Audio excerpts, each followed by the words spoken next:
1950 के दशक के नक्शे को देखने पर पता चलता है कि इजराइल चारों तरफ से ऐसे अरब देशों से घिरा हुआ था जो उसके कड़े विरोधी थे।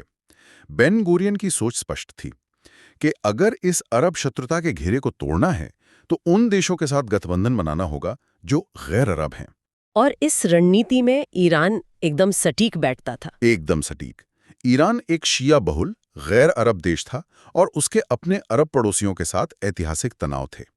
इसलिए इजराइल के लिए ईरान सबसे शक्तिशाली और स्वाभाविक सहयोगी नजर आया। एक बेहद गहरा आर्थिक बुनियादी ढांचे का और सैन्य लेन-देन था। बिल्कुल। दोनों देशों ने एक दूसरे की कमजोरियों को दूर करने का फैसला कर लिया था। जैसे परिवहन का उदाहरण ले लें, इजराइल की राष्ट्रीय एयरलाइन अल एल की व्यावसायिक उड़ानें सीधे तेहरान और तेहरान के बीच नियमित रूप से चलती थीं। आज के समय में इसकी कल्पना करना भी मुश्किल है। जरा सोचिए, आज ऐसा हो तो दुनिया भर के न्यूज चैनल पागल हो जाएंगे।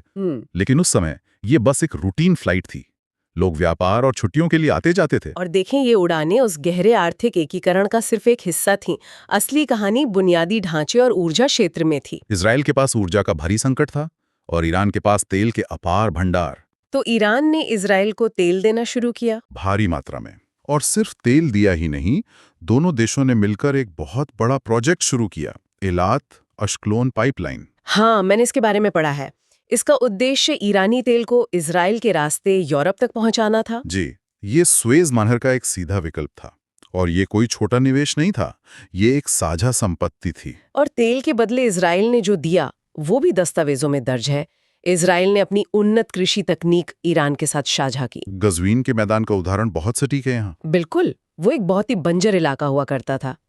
लेकिन इजरायली इंजीनियरों ने वहां जाकर जल संचयन और सिंचाई की तकनीकें लागू की, जिससे वो पूरा इलाका कृषि का केंद्र बन गया। इसके अलावा सैन्य प्रौद्योगिकी और सुरक्षा प्रशिक्षण का भी एक बड़ा आदान प्रदान था।